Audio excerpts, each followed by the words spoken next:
So you finished another 10-hour day, maybe 11, maybe 12. You've been sharp, productive, maybe even praised. You tell yourself you've earned that drink, but deep down, you know it's not about celebrating anymore. It's about escape. And I know that word.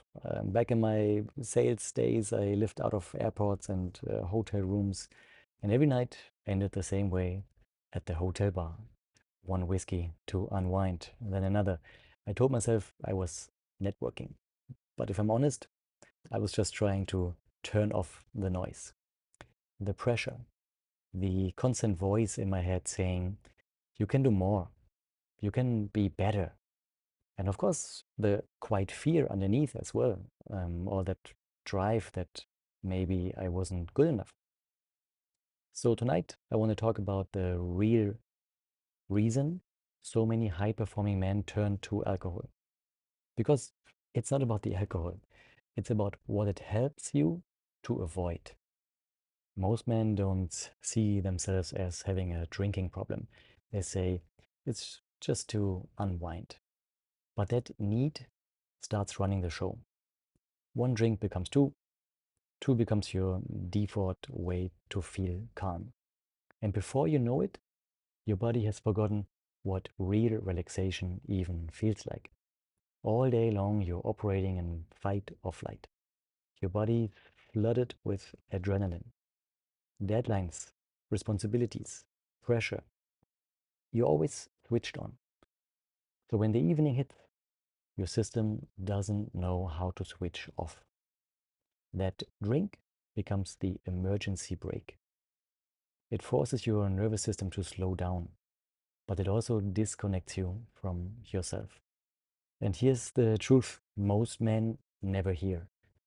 The stress you think you're releasing with that drink isn't the cause, it's a symptom. Underneath the stress is something way older. A set of beliefs usually formed years ago. I have to perform to be enough. I can't show weakness. And if I slow down, I fall behind.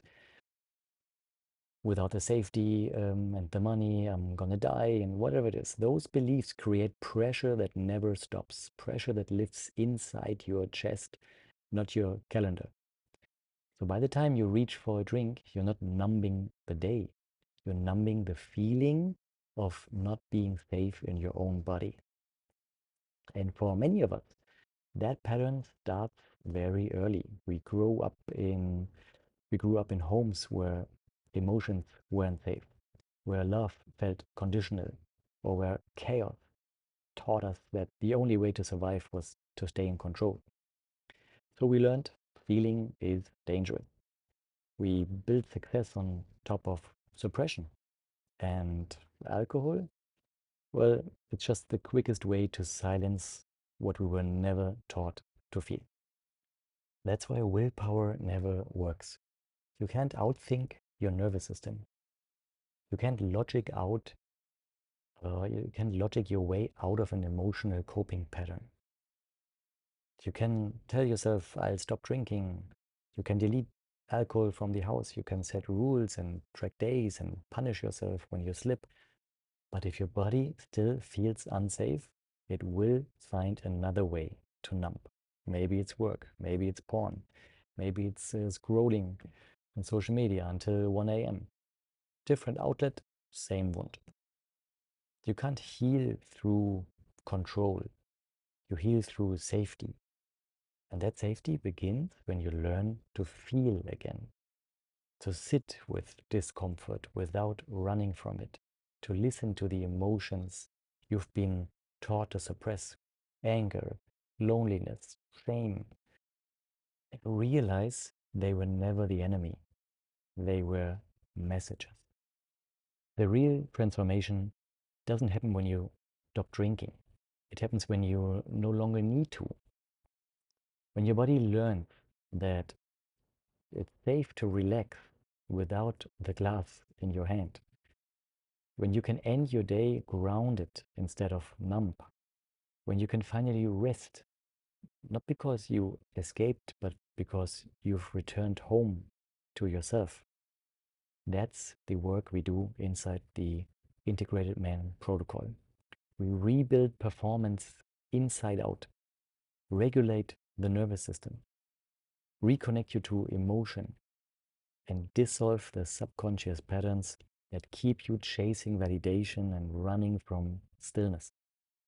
Because the goal isn't to be sober, the goal is to be free.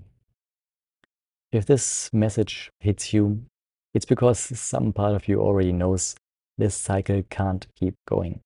You've mastered the outer world, now it's time to master the inner one. If you're ready to explore what that could look like, there's a link below for a free consultation.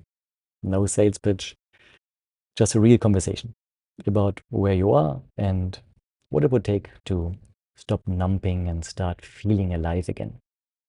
You don't heal by fighting your habits, you heal by feeling what those habits were protecting you from. And when you do, the drink isn't tempting anymore. Because peace, real peace, doesn't come from the bottle. It comes from being fully connected to yourself again.